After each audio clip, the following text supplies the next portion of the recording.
The courtroom was silent, every eye fixed on the little girl standing beside the German Shepherd. She couldn't have been older than 3, her tiny fingers gripping the dog's ear gently, as if drawing courage from him. The judge adjusted his glasses, visibly unsure how to proceed. The defense lawyer whispered something, but the child ignored him. She looked up at the dog, then at the crowd, and spoke. The judge leaned forward, voice trembling. "Sweetheart, do you recognize this man?" The child didn't answer right away.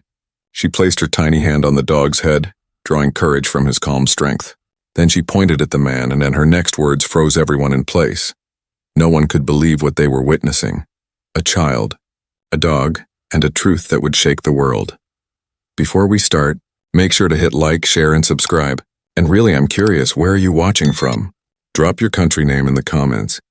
I love seeing how far our stories travel. The courtroom was packed that morning. Reporters, officers, and townspeople all gathered to witness the most unusual trial the county had ever seen.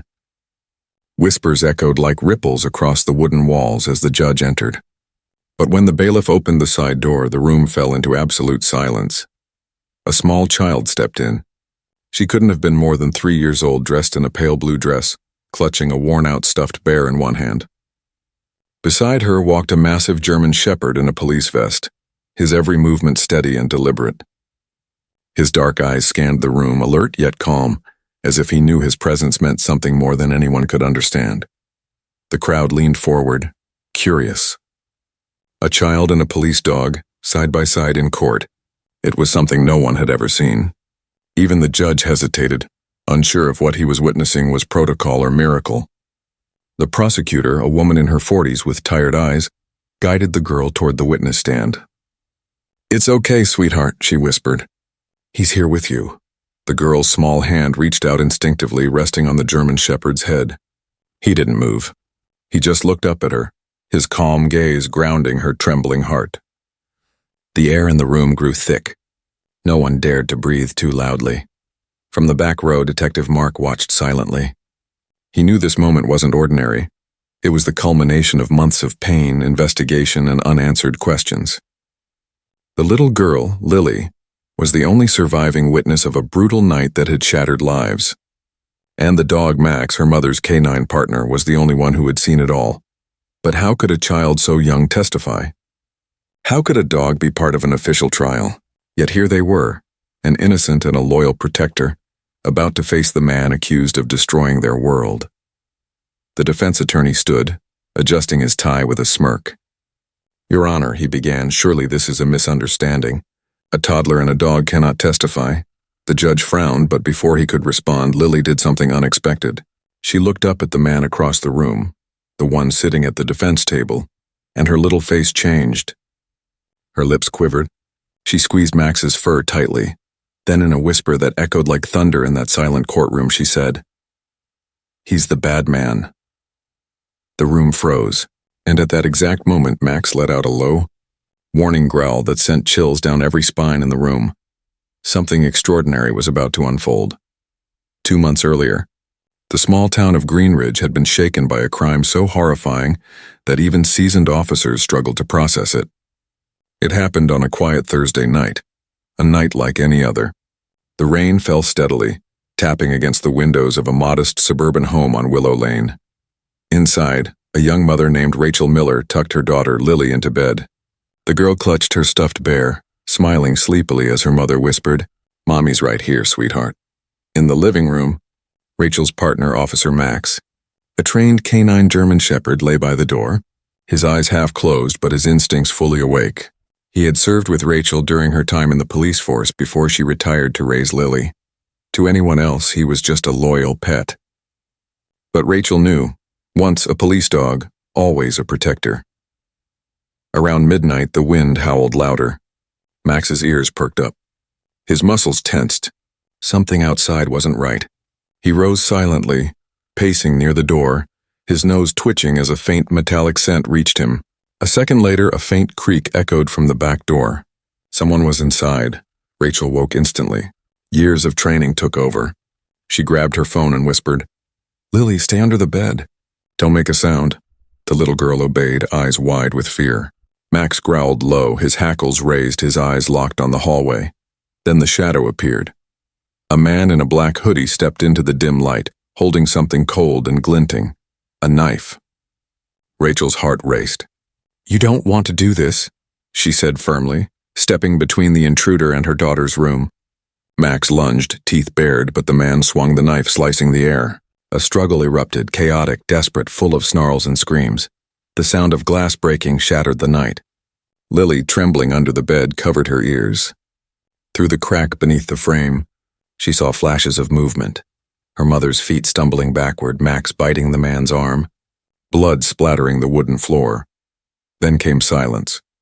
When officers arrived minutes later, alerted by a 911 call that had cut off mid-sentence, they found a scene that would haunt them forever. The living room was torn apart. Rachel lay motionless on the floor. Max, injured and covered in blood, whimpered softly beside her, refusing to move. And hidden under the bed, clutching her teddy bear, little Lily sat frozen, wide-eyed, unblinking, her small body trembling. Detective Mark knelt beside her, his voice barely a whisper. "It's okay, sweetheart. You're safe now." But even as he spoke, Max's eyes stayed locked on the open window, the direction the intruder had escaped through. His growl was faint but determined, as if vowing he would not rest until justice was done. That night changed everything. It was the beginning of a case that would test not only the limits of the law, but the unspoken bond between a child and a dog who had both seen evil and survived it. Detective Mark Hayes had seen countless crime scenes in his 15 years on the force, but nothing prepared him for the sight inside that small house on Willow Lane. The air still carried the faint scent of blood and rain. The shattered picture frames, the overturned lamp, the broken glass, it all told a story of chaos and terror. Yet amid the wreckage, one thing stood out more than anything else. The dog. The German Shepherd, still bleeding from his shoulder, refused to leave the woman's side. Every time an officer tried to approach, he growled low, protective even in pain. Mark crouched slowly, removing his gloves. "Easy, boy," he murmured. "No one's going to hurt her." The dog's eyes lifted, tired, fierce, and heartbreakingly loyal. It was as if he understood every word. When the paramedics carried Rachel's body away, Max whimpered, a deep, mournful sound that silenced the entire room. It wasn't just grief. It was guilt. He had fought to save her and failed. Mark swallowed hard. "Let's get him checked out," he told an officer, though his voice wavered. He could already tell this animal wasn't just a pet. He was family. In the next room, little Lily sat wrapped in a blanket, her face pale, her eyes distant. The trauma had silenced her completely. When Mark knelt beside her, she didn't speak, didn't even look at him. But when Max limped into the room, her small hand reached out. She pressed her palm against his muzzle, and for the first time she blinked, tears spilling silently down her cheeks.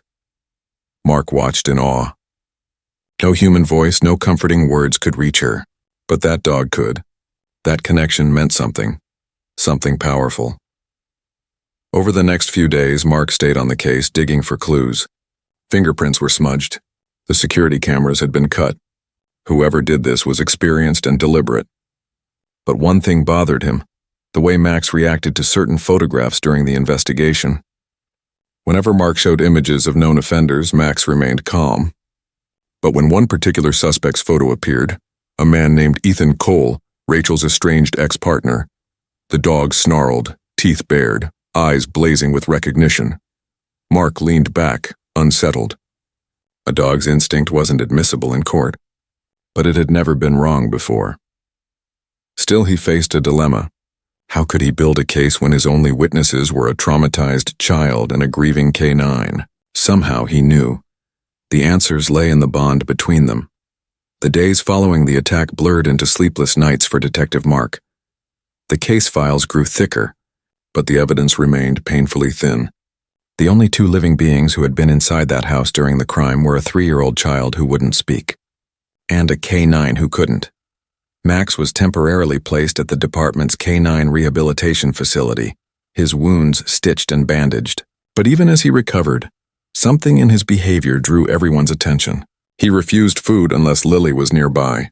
He barked at certain officers, those wearing dark hoodies, the same color the intruder had worn. And when anyone mentioned the name Ethan, his ears flattened, a low growl rumbling from deep within his chest. Mark began spending his evenings sitting beside Max's kennel, notebook in hand, observing. The dog's sharp eyes never stopped scanning the room. His focus, his body language, it all pointed to something buried deep in memory.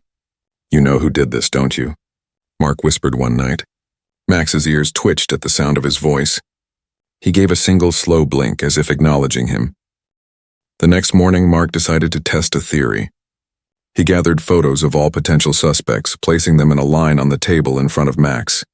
"Let's see if instinct still counts for something," he muttered. One by one he pointed. The dog remained calm until Mark reached the fourth photo. A man's face, sharp jawline, cold eyes.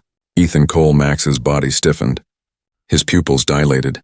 He barked, a deep, thunderous bark that startled the entire room.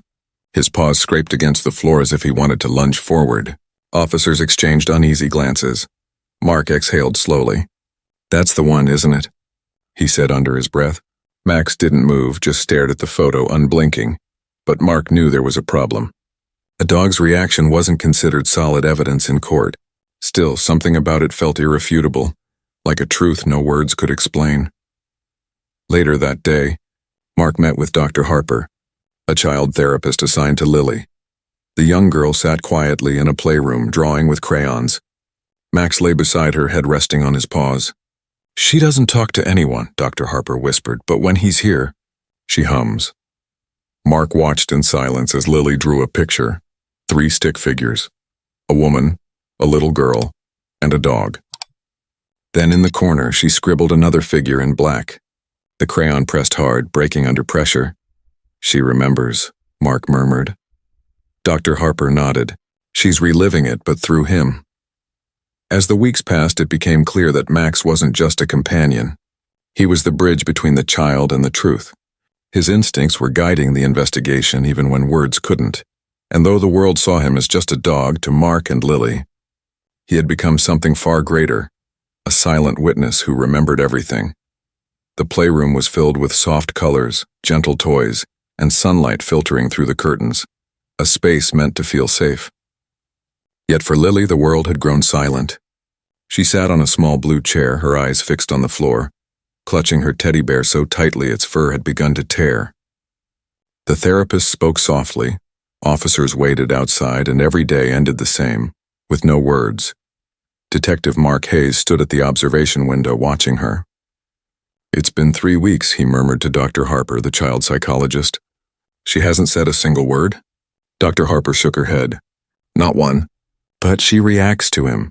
She gestured toward the German Shepherd lying just a few feet away. Max. The K9's presence had become the only constant in Lily's fractured world. Wherever she went, he followed, his eyes never leaving her. At night, when she woke screaming from nightmares, he was already at her side, pressing close until her sobs softened. Mark entered the room quietly, crouching beside her. "Hey, Lily," he said gently. "Do you remember me?" She didn't answer, didn't even blink. But her hand drifted toward Max, fingers brushing his fur. Mark smiled faintly. "He's looking out for you, huh?" Her tiny head gave the faintest nod, the first sign of response in weeks. Encouraged, Mark reached into his pocket and placed a small photo on the table. A picture of her mother smiling, with Max beside her in uniform. "Your mommy was very brave," he said softly. "And Max? He was her partner, just like he's yours now." For a long moment, Lily stared at the photograph. Her lips trembled. Then she turned to Max and whispered something too quiet to hear. The dog tilted his head, letting out a small, reassuring whine. Dr. Harper glanced at Mark. "She's communicating," she whispered. "Not with us, but with him." Mark's heart tightened. Maybe that's enough, and for now. As days passed, the bond between the two deepened. Lily began following Max during walks, feeding him treats, even drawing pictures of the two of them together. But every time anyone mentioned that night, the house, her mother, or the man in black, she froze, her body trembling. It was as if her voice had been locked away with the memory, and only Max held the key. The night was unusually quiet at the foster care home. Moonlight spilled through the window, casting silver patterns on the wooden floor. Lily lay curled under her blanket, her teddy bear tucked beneath her chin. At the foot of her bed, Max slept lightly, his ears twitching at every sound. The house creaked. The wind brushed against the window pane, and somewhere in the distance a siren wailed faintly. It had been another long day of therapy, questions, and silence. No one expected anything to change. But that night, something did. Lily stirred, her tiny hand reaching toward the edge of the bed where Max's fur brushed against her fingers. "Max?" she whispered, her voice trembling, the first sound she had made in weeks. The dog lifted his head, eyes glowing softly in the moonlight. He gave a quiet whine as if answering her. She hesitated, glancing toward the dark corner of the room. "He said he'd come back," she whispered again. Max's ears perked. He stood up now, tail rigid, body alert, his gaze locked onto the window. A low growl rumbled deep in his throat. In the hallway, one of the caretakers, Mrs. Porter, was making her nightly rounds when she heard it. A faint whisper followed by a growl. Concerned, she peeked through the half-open door. Lily was sitting up in bed, eyes wide, staring into the darkness, whispering words too soft to catch. Max stood protectively in front of her, fur bristling. "Lily, sweetheart," Mrs. Porter said gently, stepping closer. "It's okay. You're safe." The little girl didn't move. Her eyes were fixed on the window, her small voice trembling as she spoke again. "He said he'd come back." "To get Mommy." Mrs. Porter froze. "What did you say?" Lily blinked slowly, then turned to Max, clutching his fur. "But Max won't let him," she said. "He promised." The caretaker felt a chill crawl up her spine. She quietly called Detective Mark, her voice shaking as she explained what she'd heard. Within 20 minutes, Mark arrived, still wearing his jacket from the station. He knelt beside Lily's bed, lowering his voice. "Hey there, champ," he said softly. "You remember me?" Lily looked at him for the first time. Her eyes were glassy but clear, her small voice whispering, "He was there that night." Mark's pulse quickened. "Who, Lily?" She pointed to the window. "The bad man," Max growled again, staring outside. Mark quickly moved to the window, shining his flashlight into the yard. The beam caught nothing but swaying trees and fog. Still, Max wouldn't relax. His instincts screamed danger. Mark turned back, heart pounding. "It's okay," he said, though his voice wavered. "You're safe now." But deep down, he knew something had changed. Lily had finally spoken, not to the adults, but through Max. And what she said that night reignited the case. The next morning, Detective Mark Hayes sat in his office, replaying the late-night call over and over in his mind. Lily's fragile voice echoed through his thoughts. He said he'd come back. Those 5 words were enough to shatter the stillness of the entire investigation. If the man had threatened to return, he wasn't finished, and that meant he was still out there. Mark leaned over the evidence board. Photos of the crime scene, fingerprint scans, and timeline notes covered every inch. Red strings connected events, but there were still gaps, pieces that refused to fit. He stared at the one constant in every photo, Max. The K9 had been the first to sense danger, the first to fight back, and the one who continued reacting as if the threat hadn't ended. A knock broke his focus. It was Dr. Harper holding a folder. "You need to see this," she said, handing him a series of drawings Lily had made during therapy. Mark flipped through them slowly. One showed her home, another a woman and a dog, but the last one stopped him cold, a man drawn in black crayon standing outside a window. The same window Lily had pointed to the night before. "Where did she draw this?" Mark asked. "During her session this morning," Dr. Harper said softly. "She told Max about her dream, and then drew it." Mark studied the crude lines, but something caught his eye. Behind the man she had drawn a truck. Not just any truck, one with a cracked taillight. His pulse quickened. "We have something," he murmured. He rushed to the evidence file from the crime scene. Among the tire impressions taken from the muddy yard was one that matched a heavy vehicle, possibly a pickup. He pulled the report on Ethan Cole, Rachel's ex-partner. 2 months before the incident, Ethan had been cited for a traffic violation, driving a pickup with a broken taillight. "Got you," Mark whispered. Later that day, he visited the K9 unit where Max was being exercised. The moment Mark approached, Max's tail thumped once before he trotted over, eyes locked on him. "You've been trying to tell us all along, haven't you, boy?" Mark said, kneeling to scratch behind his ear. Max gave a short bark, then looked toward the exit, like he was ready to move, ready to hunt. And for the first time, Mark believed him completely. The truth wasn't lost. It had just been waiting for someone to listen. 3 days later, the rain returned to Greenridge, steady, cold, and unrelenting. Detective Mark Hayes stood beside the evidence table, the rhythmic patter on the windows matching the pounding of his heart.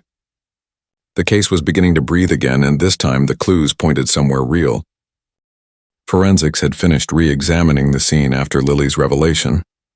A small overlooked fragment had been found lodged beneath the floor vent near the living room. A piece of torn latex, the kind used in certain work gloves. But what made it crucial was what lay inside, traces of synthetic hydraulic fluid. Mark's mind clicked instantly. Garage mechanic. He opened Ethan Cole's file again. Former auto repair technician, fired 6 months prior after a series of violent altercations with customers. Restraining order filed by Rachel Miller shortly after. Everything connected like the tightening of a noose. Get the lab to cross-check that fluid sample with any of his previous workplaces, Mark ordered. The tech nodded and hurried out. Later that afternoon, while reviewing footage from nearby traffic cameras, Mark spotted something he hadn't before. A pickup truck driving away from Willow Lane on the night of the murder. It had a cracked right taillight and distinctive rust around the rear bumper. His pulse surged. "Pause it right there," he said. Zoom in. The license plate was partially obscured by mud, but it was enough to match a vehicle registered to Ethan Cole. Within hours, a warrant was signed. By evening, the tactical unit assembled near a dilapidated auto shop on the outskirts of town, Cole's last known address. The air was thick with tension, headlights cutting through the mist. Mark stood near the lead vehicle, Max at his side. The K-9's body was tense, ears forward, tail stiff. "Easy, boy," Mark murmured. "We'll get him." The team moved in silently. Boots splashed through puddles, flashlights sweeping across broken windows. A crash echoed inside, a metal tool hitting the ground. "Police, hands where we can see them," someone shouted. Moments later, Ethan Cole emerged from the shadows, his face pale, hands raised. His clothes were stained with grease, his eyes bloodshot. "I didn't do anything," he stammered, voice trembling. Mark stepped forward, his expression hard. "Then you won't mind answering a few questions." As officers cuffed him, Max let out a sharp bark. Not angry, but certain. The kind of bark that said justice is close. Back at the station, Cole sat in interrogation, silent as a wall. But when Mark placed a single photograph on the table, the one of Rachel and Max smiling in uniform, the man's jaw clenched. His eyes flickered just for a moment. That flicker was all Mark needed. Outside the observation window, Max stood tall beside Lily, his gaze calm, unblinking. He didn't need words. His instincts had led them here. And for the first time since that night, the truth had teeth. The news of Ethan Cole's arrest spread through Greenridge like wildfire. Headlines called it a heroic breakthrough, crediting Detective Mark and his team for finally catching the man responsible for Rachel Miller's death. But for Mark, there was no celebration, not yet. Something about the case still felt unfinished. That night he sat at his desk long after everyone had gone home. The fluorescent light hummed above him, casting sharp shadows across the walls. He opened the case file again, tracing the timeline with his pen. Every piece fit neatly now, the fingerprints, the fluid sample, the truck. And yet one nagging thought refused to leave him. Why did Max still seem uneasy? The next morning when Mark arrived at the station, Max was pacing restlessly in his kennel. His fur bristled and his growls echoed down the hallway. When Lily arrived for her therapy session, the dog immediately calmed, but only for a moment. The second a uniformed officer walked by wearing a black jacket, Max lunged forward, barking ferociously. Mark frowned. "What's gotten into him?" he asked Dr. Harper. "He's been on edge since the arrest," she said quietly. "Lily, too. She keeps asking if the bad man is really gone." Mark knelt beside Lily, who sat clutching her bear, her wide eyes filled with uncertainty. "Hey, kiddo," he said gently. "We got him. The bad man can't hurt you anymore." She didn't respond. Instead, she turned to Max, whispering something in his ear. The dog let out a low whine, then pressed closer to her. Mark watched them, uneasy. "What did she say?" Dr. Harper hesitated. "She said Max doesn't believe it's over." That single sentence sent a chill down his spine. Later that afternoon, Mark visited the holding cell. Ethan Cole sat behind the bar, his arms crossed, an arrogant smirk on his face. "You think you've won?" he sneered. "You've got nothing but stories and a mutt's bark." Mark leaned in. "That mutt did more for justice than you ever will," Cole chuckled darkly. "You'll see. None of you are safe, not her. Not that dog." Mark's jaw tightened. "What do you mean by that?" But Cole just leaned back, eyes glinting. "She'll remember," he said softly. "And when she does, it'll be too late." That night, the wind howled through the trees outside the foster home. Lily couldn't sleep. She tossed and turned, clutching Max's fur. The dog lay awake, staring toward the window, ears twitching at every sound. Then suddenly, he rose, growling deep and low. In the darkness outside, a shadow moved. Lily sat up, her voice barely a whisper. "Max, is he back?" The dog stepped forward, teeth bared, his growl rising into a sharp bark that split the silence. Somewhere in the night, something or someone was watching, and the nightmare wasn't over yet. The day of the trial arrived with a heavy stillness that seemed to hang over the entire courthouse.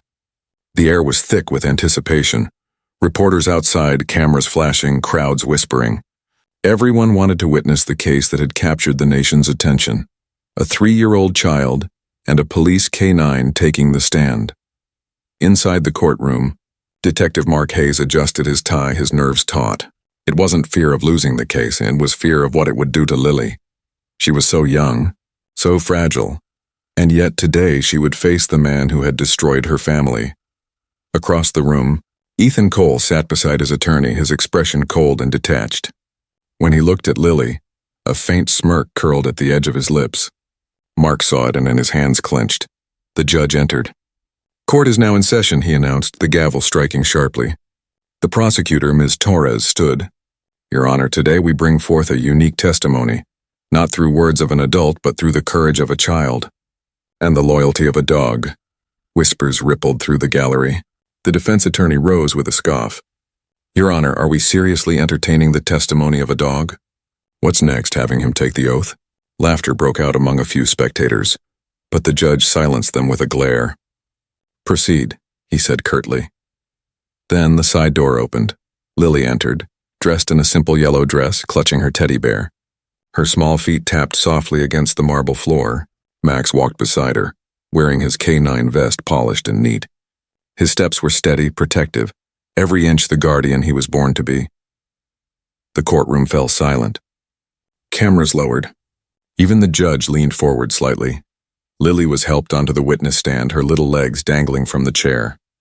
Max sat at her feet, eyes fixed on her, as if promising silently that he would never let her face this alone. "Sweetheart," Ms. Torres said softly, kneeling beside her, "do you know why you're here today?" Lily hesitated. Her eyes shifted to Max, then to the man sitting at the defense table. Her lips trembled, but she didn't cry. She reached down, resting her tiny hand on Max's head. "Because Max told me to be brave," she said softly. The crowd gasped. Even the judge's expression softened. Ethan Cole's smirk faded. For the first time, his jaw tightened, and Max growled quietly, never looking away. The trial had begun. The courtroom had never been so still.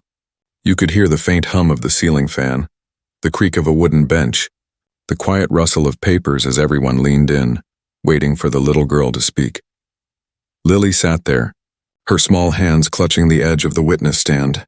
Her eyes flickered between the judge, the prosecutor, and the one face that haunted her dreams, Ethan Cole. Max sat beside her, calm but alert, his head slightly tilted as if reading every emotion in her trembling body. The judge spoke softly, breaking the silence. "Lily, you can tell us what happened." "Take your time, sweetheart." She hesitated, her fingers tightening around her teddy bear. The courtroom light seemed too bright. Then slowly she reached down, placing her other hand on Max's head. The dog didn't move, just pressed his head gently against her palm. "Mommy was reading me a story," Lily began, her voice soft and shaky. It was about a princess who wasn't afraid of monsters. She paused, her eyes filling with tears. Then the window broke. A murmur rippled through the courtroom. The prosecutor leaned closer. "And what happened next, Lily?" She swallowed hard. "Mommy told me to hide. She said Max would protect me." Max's ears twitched at the sound of his name. Lily continued, her words halting but clear. The bad man came in. He was shouting. Mommy told him to leave, but he pushed her. And then Max barked. Loud, really loud. Her small voice cracked. The bad man hit Max, but Max didn't stop. He bit his arm. Gasps filled the room. Mark's jaw clenched as he exchanged glances with the prosecutor. The bite mark found on Ethan's arm, the one he claimed came from a bar fight, suddenly took on chilling significance. Lily wiped her eyes, her voice trembling. Mommy tried to stop him. She screamed my name. I saw her fall. Then the bad man looked at me. Her hand trembled as she pointed at Ethan. The courtroom went dead silent. He said, "Don't tell anyone or I'll come back." The prosecutor's breath hitched. "Lily, how do you know it was him?" She looked down at Max, then back up. "Because Max told me." The defense attorney shot to his feet. "Objection. A dog can't talk. This is absurd." But before he could finish, Max stood abruptly, letting out a deep, fierce growl that echoed off the courtroom walls. The sound was primal and protective. Every hair on his back bristled. Lily didn't flinch. She placed her hand gently on his back. "It's okay, Max," she whispered. "I know." The defense attorney's words faltered. Even the judge's gavel struck softer than before. Ms. Torres stepped forward, her voice steady. "Your Honor, this child and this K-9 share a bond forged in trauma. Her statements align with evidence and medical reports. She's not inventing a story, she's recalling it the only way she can." The judge nodded slowly, glancing between Lily and Max. The jury looked shaken, some visibly emotional. Lily exhaled, her tiny shoulders relaxing. She turned toward Max and whispered so softly that only those closest could hear. "You saved me, didn't you?" Max lowered his head and licked her hand, an answer that needed no words. And in that moment, the entire courtroom understood something unspoken. This wasn't just testimony. It was truth. The tension in the courtroom was electric. Lily's words still hung in the air like a ghost no one could shake off. Even the jurors, hardened from days of grim testimony, looked shaken. But emotion alone couldn't win this case, and the law needed evidence. Proof. Something undeniable. Prosecutor Ms. Torres knew it. She rose slowly, holding a sealed folder in her hand. "Your Honor," she said, her voice calm but firm, "the prosecution would like to submit newly verified forensic evidence discovered after re-examining the original reports." The judge gestured for her to proceed. She stepped toward the witness stand where Detective Mark Hayes waited, his expression resolute. "Detective Hayes," she began, "can you explain what your team found?" Mark nodded. "Yes, ma'am. During the reinvestigation, we analyzed the bite wound found on the defendant's left arm, which he claimed came from a bar fight. Using updated forensic imaging, we compared the jaw impressions with casts of Max's dental structure." He paused, glancing toward Lily and Max. The results were a 99.7% match. A collective gasp swept through the courtroom. The defense attorney shot to his feet. "Objection. This is circumstantial at best." But Mark cut him off, his tone steady. "There's more." He held up a second folder. DNA testing confirmed traces of Rachel Miller's blood mixed with the defendant's on the handle of the knife found behind his garage. Ethan's smirk vanished. His jaw clenched, eyes darting toward the evidence table. Ms. Torres continued, her voice gaining momentum. "Your Honor, the defendant's glove fragment was also recovered from the crime scene vent, containing hydraulic fluid identical to the type found at his previous workplace." "It all connects." The judge leaned forward, his expression grave. "Are you saying the dog's reaction, the child's testimony, and the physical evidence all align?" Mark nodded firmly. "Yes, Your Honor, everything lines up. The K-9 identified the suspect. The child confirmed the threat. And science sealed the truth." The room fell silent again. Cameras clicked, reporters scribbled, and Ethan Cole sat motionless, his arrogance dissolving into visible panic. Lily, unaware of the legal implications, simply reached down and patted Max's fur. The dog let out a quiet sigh, his body finally relaxing. It was as if he knew the fight they had carried together was finally being won. The judge turned to the jury. "You've heard the testimony. You've seen the proof. The truth has spoken, through both courage and loyalty." Mark's chest tightened. He glanced at Max, who met his gaze with those calm, knowing eyes. For the first time since that night, justice didn't just feel possible, it felt real. The air inside the courtroom felt heavy, almost sacred. Hours of deliberation had passed, but to everyone waiting, especially Detective Mark Hayes, Lily, and Max, it felt like days. The jury finally filed back into their seats, faces solemn, papers clutched tightly in their hands. The judge cleared his throat. "Members of the jury," he said, "have you reached a verdict?" The forewoman stood, her voice steady yet emotional. "We have, Your Honor." She glanced toward Ethan Cole, then down at the paper. "On the charge of second-degree murder, we find the defendant guilty." The word echoed through the courtroom like thunder. Gasps broke out. Someone began to cry softly in the back row. Ethan's head dropped, his defiance crumbling at last. His attorney tried to speak, but the judge silenced him with a single look. "Mr. Cole," the judge said gravely, "you are hereby sentenced to life in prison without the possibility of parole. Justice at long last has been served." At that moment, Lily turned to Max, her eyes wide and glassy. "Did we do it?" she whispered. Max tilted his head, his tail giving a small wag. Then he pressed his head against her hand as if answering in his own quiet way. "Yes." Tears welled in Mark's eyes as he watched them. For months, this little girl and her dog had carried the weight of a nightmare no child should ever bear. Yet here they were, standing in the very room where pain had turned into strength. As the bailiff led Ethan Cole away in handcuffs, Max's gaze followed him, calm but firm. No growls this time. The fight was over. The judge looked down at Lily, his expression softening. "Young lady," he said gently, "you were very brave today. Your mother would be proud of you." Lily smiled faintly. "She said Max would protect me," she whispered. She was right. Mark placed a hand on Max's shoulder, his voice low. "You did good, partner." The courtroom began to clear. But no one missed the moment when Lily wrapped her arms around Max's neck, burying her face in his fur. And for the first time in months, she smiled. 6 months had passed since the verdict, and the world that once felt dark and broken had begun to breathe again. The small town of Greenridge had moved forward, but for Lily, Max, and Detective Mark Hayes, the story hadn't ended. It had simply changed. Spring sunlight poured through the windows of Mark's countryside home, filling the rooms with gentle warmth. Laughter, real, unrestrained laughter, echoed through the halls. Lily sat on the porch steps, her legs swinging as she drew in her sketchbook. Beside her, Max dozed lazily in the grass, his fur glistening in the light, his badge now replaced with a simple collar that read, "Therapy K9. Mark stepped outside, coffee in hand, watching the two of them with quiet pride. What had started as an act of protection had turned into something far deeper, a family. "Look, Uncle Mark," Lily chirped, holding up her drawing. It was of her mother, smiling, with Lily and Max standing beside her. "She's happy now." "I think she can see us," Mark's chest tightened. "I think she can too, sweetheart," he said softly. After the trial, Mark had officially adopted Lily, fulfilling Rachel's final wish noted in her will. Max, too, had been retired from active police service. But his new mission was even greater. He now visited hospitals and shelters, offering comfort to children who'd suffered loss or fear.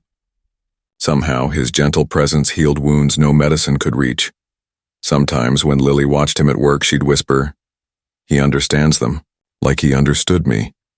And she was right. That evening, as the sun dipped behind the hills, Mark grilled dinner outside while Lily chased fireflies in the yard, Max bounding beside her.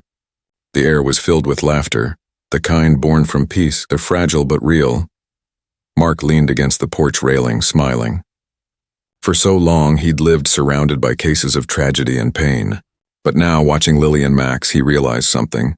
Even in a world full of darkness, love could rebuild what evil tried to destroy. The girl who once couldn't speak now sang softly to her best friend. And the dog who once growled in fear now wagged his tail in freedom. Together, they'd found not just justice, but a new beginning. The golden rays of evening stretched across the quiet meadow behind Mark's home. The day was ending and soft, peaceful, and still. Lily sat beneath the old oak tree, her sketchbook open on her lap, Max lying beside her with his head resting gently on her knee. She was humming a lullaby her mother used to sing, her voice carrying softly through the breeze. Mark stood a few steps away, watching them with a faint smile, For months their lives had been shadowed by pain and memories of that terrible night, but now the darkness had finally lifted. The child who once couldn't speak now laughed freely, and the canine who once barked in warning now wagged his tail in joy. Lily looked up at Mark. "Uncle Mark," she said, her tone innocent yet wise beyond her years. "Do you think Mommy can see us?" He swallowed the lump in his throat and nodded. "I think she's watching every single day, kiddo. And I think she's proud of both of you." Lily smiled, leaning down to whisper something to Max. The dog's ears perked, and he gave a soft bark, as if he understood perfectly. A warm wind rustled the grass and the sound of distant church bells echoed from the town below. Life had moved on, but something sacred had been left behind. Proof that courage could come from the smallest heart, and that love once shared never truly fades. Mark turned his gaze toward the sunset, his voice low, reflective. "Some heroes speak in courtrooms," he said quietly. "Others speak through the silence, through loyalty, through love." He looked at Max. "And some don't speak at all, yet they say everything that matters." As the screen fades, the camera lingers on Lily hugging Max, the two silhouettes framed against the setting sun. One child, one dog bound by something greater than words.